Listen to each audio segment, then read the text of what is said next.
vamos lá? Bom, hoje eu vou te dar algumas dicas aqui para investir em terrenos, em lotes aí. Esse é um investimento que eu faço há algum tempo e toda vez que eu menciono aqui me pedem um vídeo, mas eu sempre ficava pensando, bom, será que meu conhecimento acerca disso, ele é suficiente para gravar um vídeo? E daí troquei uma ideia com alguns amigos do setor, peguei algumas informações adicionais, mas eu percebi que meu conhecimento para compra de terreno já estava satisfatório.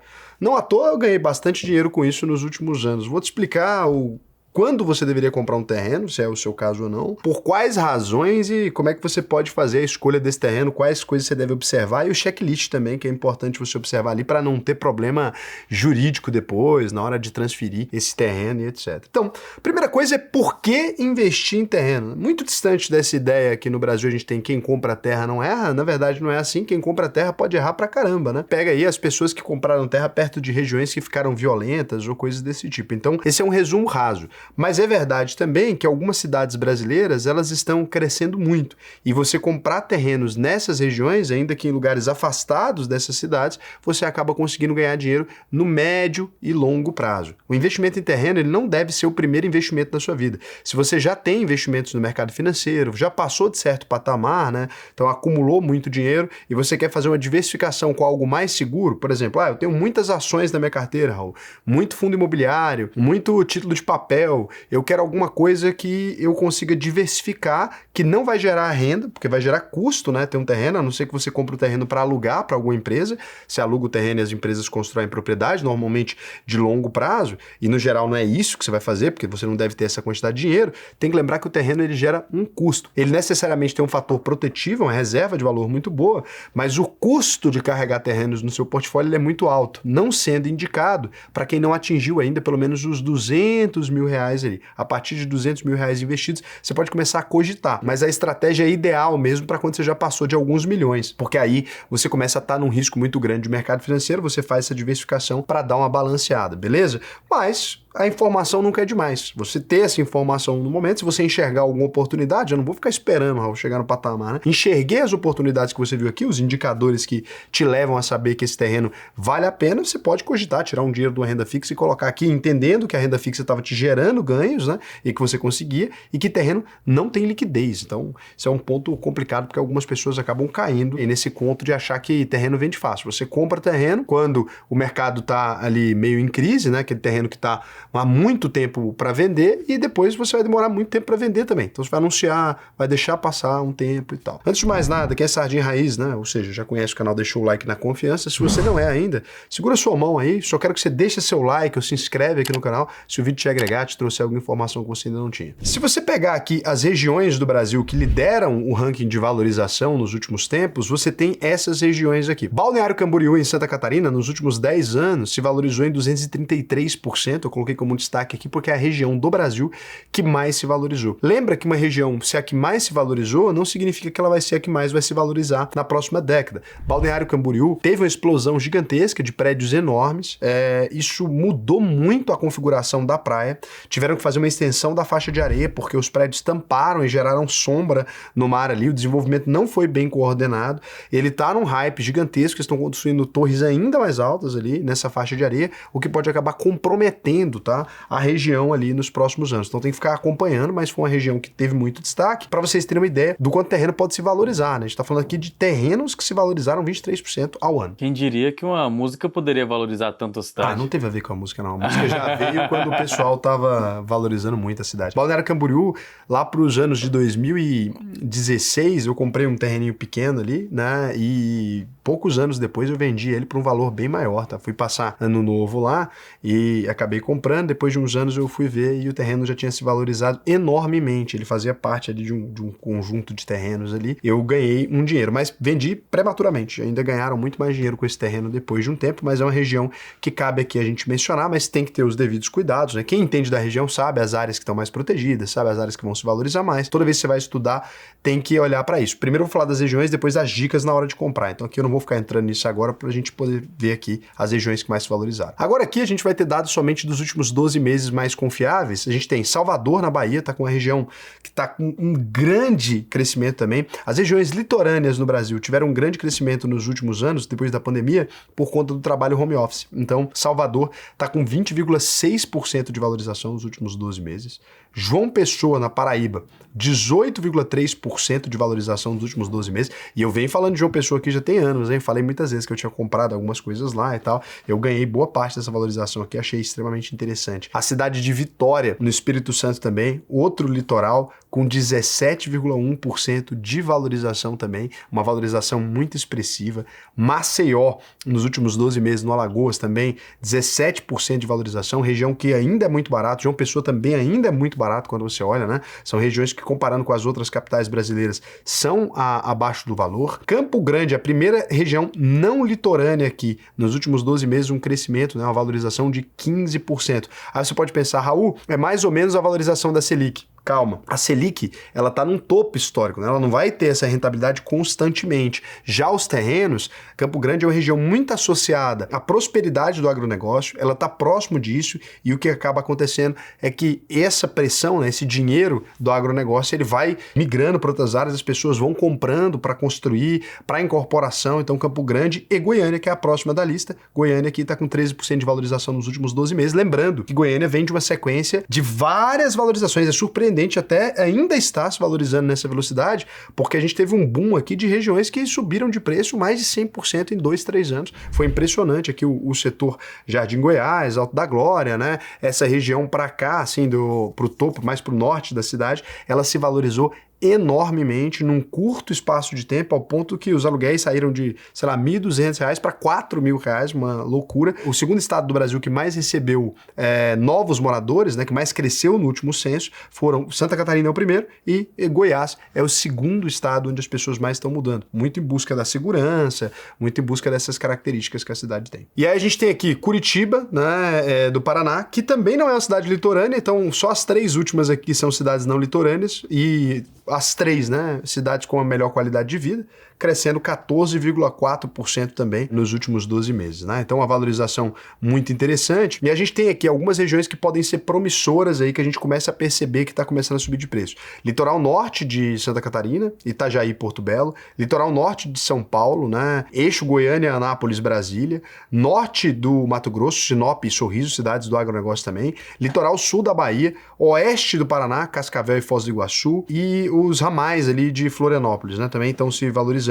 E cidades médias do Sudeste e do interior baiano também estão se valorizando bastante. Então, se você está nessas regiões, pode ser conveniente para você começar a procurar por terrenos, porque necessariamente a gente tem um ciclo aqui que pode ser de alta. Raul, eu estou em outra região que eu percebi aqui, né? Estou em Pouso Alegre, estou em outras regiões que eu percebi um aumento de preço de imóveis. Você não mencionou. Pode mencionar aqui embaixo, porque eu não conheço e não tenho capilaridade de conhecer o Brasil inteiro. O que eu fiz para obter alguns desses dados aqui? Tem dados desses que são divulgados, né, pela FIPZAP e pela Abra Inc., que são institutos que publicam esses dados, e eu conversei com um amigo meu também, que é dono de uma das maiores incorporadoras do Brasil, troquei uma ideia com ele, tem ali uma incorporadora grande, e também conversei com os amigos que tem uma corretora também muito grande, uma das maiores corretoras do país, troquei uma ideia e conversei aqui pra gente pegar números, não só, né, dos números públicos publicados pela FIPZAP ou pela Abra Inc., mas também números mais privados, mais de mercado mesmo assim, e conseguir alguns dados interessantes aqui de onde eles estão comprando, né, e por que eles estão comprando essas regiões. É 100% garantido, ou etc? Não, né? Mas quando a gente compra lote, a gente não está buscando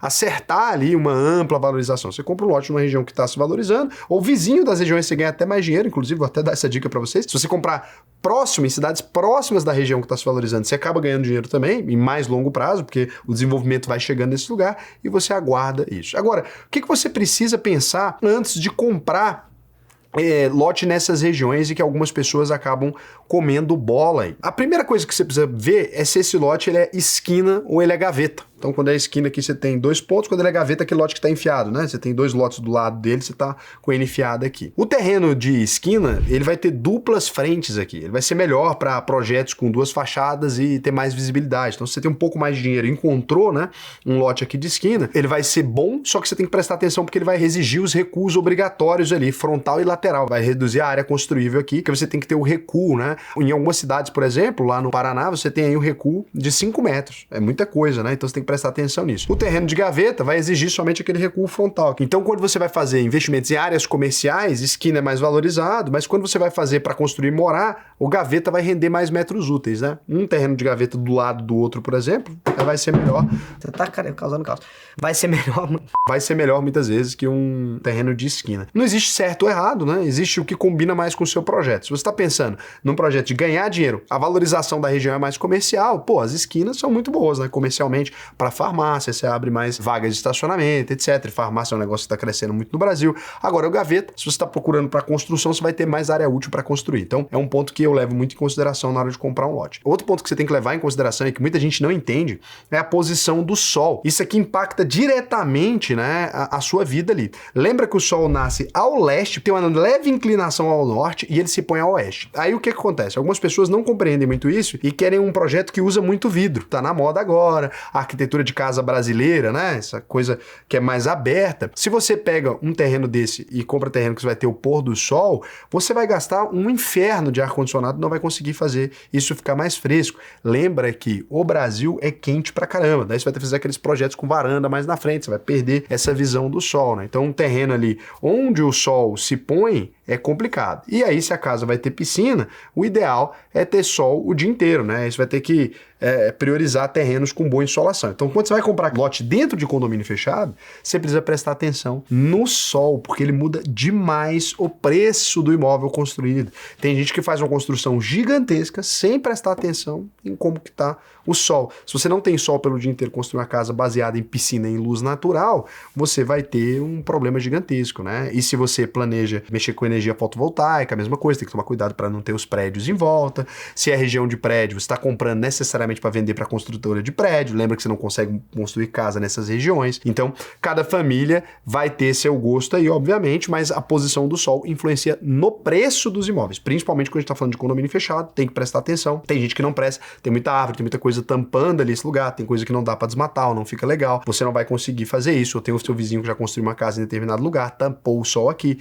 e aí você fica com esse problema. Prestar atenção no pôr do sol. Se você quiser comprar lotes em região de classe média, porque o custo do ar importa muito, em regiões mais ricas, mais sol melhor. Olha que complicação, né? Então, aqui você tem que prestar atenção nessas coisas. Eu sou um cara detalhista. É loucura isso, né? É delírio isso aí. Você achou? Não, você foi pro delírio total. Mas eu sou uma pessoa pragmática. Tá, na tudo hora bem, que eu vou mas vender os lotes, eu consigo especificar coisas para as pessoas, que por isso que meus terrenos acabam valendo mais. Eu vou lá e especifico o porquê que ele foi comprado daquela maneira, né? Então, se você não é profissional, não entra não. É isso aí, porque é complicado. Mexer com lote, cara, é entender nuances. E daí outra coisa que você tem que prestar atenção é postes, árvores e boca de lobo, né? Isso aqui, cara, é um troço que ferra a vida de quem tá investindo em terreno aí. Você vai pegar uma região ali, aí você tem um boca de lobo também, na entrada da garagem. Não tem como tampar, tem que entrar em contato para trocar a boca de lobo de área. E aí tem terreno que o cara vai comprar, tem um poste no meio do terreno. Ninguém vai querer comprar essa giromba depois. Você comprou um lote que tem um poste no meio, você tem uma desvalorização ampla. E muita gente não sabe que dá para trocar. Então, muitas vezes também é bom. Por um lado, é ruim?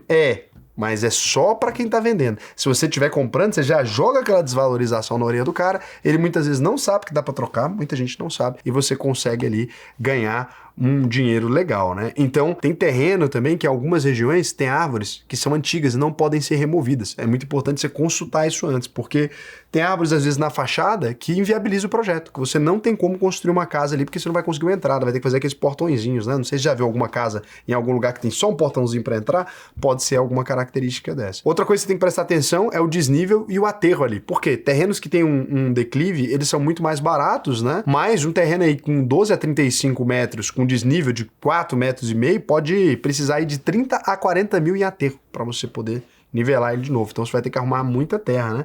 Então, muitas vezes você olha ali um terreno, o cara fala, não, tá 20 a 30% mais barato. Você liga no terreno um do lado do outro, você vê um terreno tá 20 a 30% mais barato que o vizinho. Você tem que dar uma olhada no motivo, muitas vezes é esse desnível, né? Porque aí você vai ter que somar o custo de terraplanagem, vai ter que fazer tudo isso. Então é importante você considerar isso no preço. E você pode, inclusive, ser transparente com a pessoa que está comprando. Eu achei um cara aqui que faz por esse valor. O terreno do vizinho tá custando tanto. Pô, vou querer um desconto por essa dor de cabeça aí que eu vou ter para nivelar. Então isso aqui é muito importante. Se você tem terreno terrenos com desnível, às vezes faz sentido você nivelar, porque muitas pessoas têm só a preguiça mental do ser humano de pensar em nivelar o terreno depois, faz a pessoa ficar fora, né? É isso que eu falo, que às vezes é bom você deixar limpinho, arrumadinho, já para deixar a construção chegar. Outra coisa é o padrão da rua e do bairro, você tem que olhar, né? Observe como que essas casas da rua estão construídas, são térreos, são sobrados, fachada, com vidro, porque uma casa muito abaixo do padrão em uma região, ela desvaloriza muito também, e muito acima você vai ter dificuldade de revenda. Então, quando você vai comprar um terreno, você tem que observar que tipo de construção você vai querer fazer ali, se você mesmo for construir, né? Se você pretende usar o terreno, e já imaginar também para quem que você está pensando em vender. Tem muita gente que acha que a região vai mudar de uma hora para outra. Fala, não, o progresso está chegando nessa região aqui. Tem uma rua que tem 16 famílias ali, meu lindo. Não muda. O padrão da rua não muda. Aquela rua ali, ela vai demorar muito tempo, demora as incorporadoras chegarem até lá, etc. Então, é muito raro você ter um bairro, por mais que ele seja próximo de regiões valorizadas, que ele mude a configuração original dele quando ele ainda tem famílias vivendo. Quando já começou a virar comércio, muda muito fácil, né? Você tem 16 comércios, 10 comércios numa rua, a caracterização daquilo é muito rápido para mudar. Quando a gente tá falando de casa, as famílias vivem nas casas muitas vezes por muitos anos. Tem família que nasce e morre dentro da mesma casa. Então, não muda muito. Aí você compra às vezes e fala, não, mas 2 quadras daqui já chegou o desenvolvimento ali, aqui vai chegar também.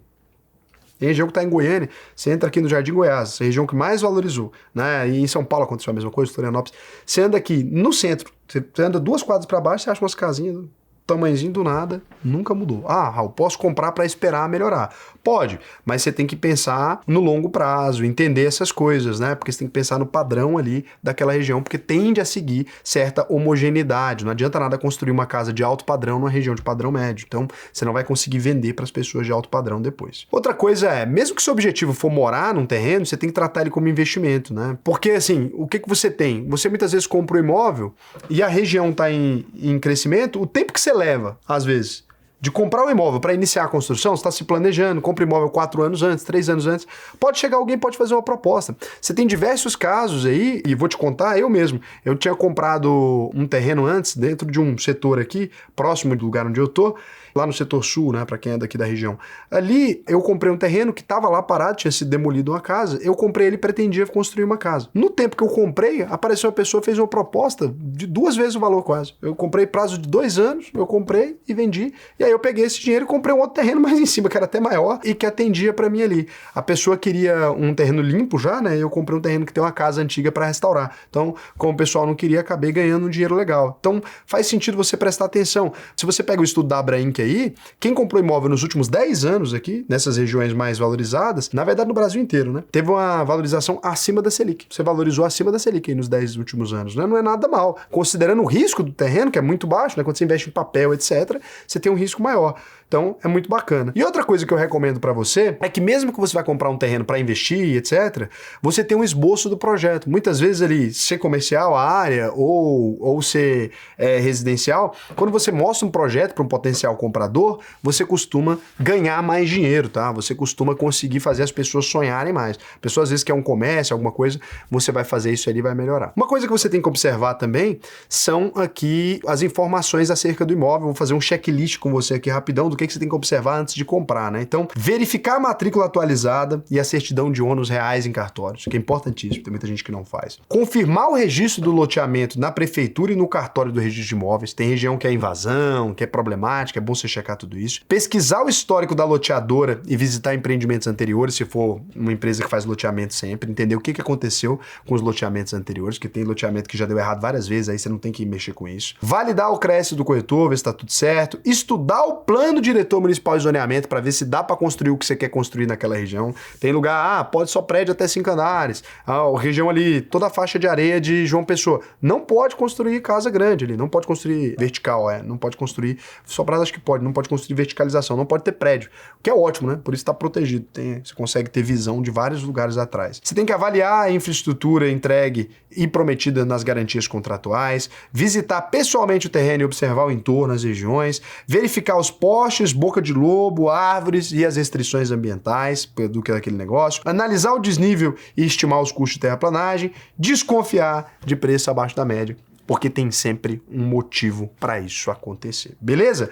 Raul, gostei do vídeo pra caramba, né? Investimento em lotes aí, não tem nada desse nível aqui no YouTube. Acho que é o melhor vídeo de investimento em lotes da história do YouTube aqui. Isso é um vídeo mais básico. Se você quiser se aprofundar no termo de investimentos, muito além da ideia de lote, etc., eu falo de investimento de modo geral, né? Abrir a cabeça para tudo. Ações, investimento em renda fixa, investimento no exterior, offshore, Ilhas Caimã, tudo isso eu consigo te ajudar. Eu tenho uma escola, a maior escola de investimentos do Brasil. Você pode entrar aí, alvp.com.br, clicar no botão Faça sua análise de perfil. Lá tem tanto ideias de investimento muito originais e coisas que você pode aprender mesmo a cuidar bem do seu dinheiro, com esse grau de sofisticação, muitas vezes aprender a investir em ouro, proteger o seu patrimônio, quanto tem uma gama gigantesca de investimentos que você não tem a menor ideia que existem. Se você quiser aprender a ganhar dinheiro de verdade com seus investimentos, mas sem promessas, tive aqui, né? Coisa muito prática e objetiva, sem promessa de ficar rico da noite pro dia. Entra aí, preenche esse questionário aqui para mim, que vai ser um prazer para mim te ensinar a investir no Brasil e no mundo inteiro. E não tem problema, se você é uma pessoa, Raul, não tem costume com investir em mercado financeiro, tal, que, cara, a gente pega na sua mão, eu vou te ensinar as coisas de maneira muito ética, muito correta, respeitando aqui a legislação, entendendo o que é bom para você. Se você é mais conservador, não tem problema. Eu também gosto de investimentos mais conservadores e eu sou lunático, não sei se você percebeu, não é o tipo de detalhe que eu percebo. Vai lá, preenche. E lembrando da garantia da UVP, se você comprar e não funcionar para você, eu devolvo 100% do seu dinheiro, na hora, tá? Entrou na UVP, fez todas as aulas, não funcionou para você, eu devolvo 100% do seu dinheiro. Então preenche aí que para mim vai ser um prazer te ensinar a investir no Brasil e no mundo todo. E agora eu vou verificar aqui se tem algum comentário aqui de vocês, alguma coisa que dê para eu responder aqui no canal. Inclusive, para quem é aluno da UVP, eu liberei lá falando todos os assuntos, eu liberei uma aula sobre oratória, um documento, na verdade, em PDF, gigantesco, tá lá, gratuito para todos os alunos e ex-alunos da UVP. Coloquei, tá lá na comunidade, tá? E a gente inaugurou também nossa nova área de negócios lá na comunidade, onde você pode discutir, tirar dúvida de negócio agora. Então, se você já é aluno da UVP, pô, vai lá que E essa parte aí tá foda. Tá foda mesmo. O canal Joá TV falou: gente, como você é lúcido, né? Demais. Gosto muito da forma como você pensa. Olha, muito obrigado. O Jorge Zacarias 9046 falou: Raul, me recorde você mencionar em um vídeo para quem está em busca dos primeiros 100 mil. Faria mais sentido pensar na renda fixa para começar a pulverizar mais depois dessa marca. O que sugere quanto à distribuição percentual nesse início? Desde já agradeço. Eu falo de 100 mil porque essa é uma mudança a partir desse momento. Se você não fizer investimento em outras coisas, está perdendo muito. Mas eu acho que, assim, sempre se você puder respeitar a sua idade, entender assim, olha, eu sou um senhor, né? Eu tenho 60 anos. Bom, eu tenho que ter a maior parte do meu patrimônio em renda fixa, porque eu não vou ter tempo, né, para esperar as ações melhorarem. Ah, não, eu tenho 30 anos. Aí é bom eu ter uns 50% em renda variável, entende? Então tudo depende. Você tem mais futuro ou mais passado? Se você tem mais futuro, é importante você investir mais em renda variável. Se você já tem mais passado do que futuro, o que tem que fazer? Investir em renda fixa. Faz sentido, Casimiro? Com certeza. Faz sentido, Lucas? Total. Você vai comprar um lote? Não. Vai sim, vai comprar 2 lotes. Ó, agora eu tenho uma reunião aqui. Beijo pra vocês.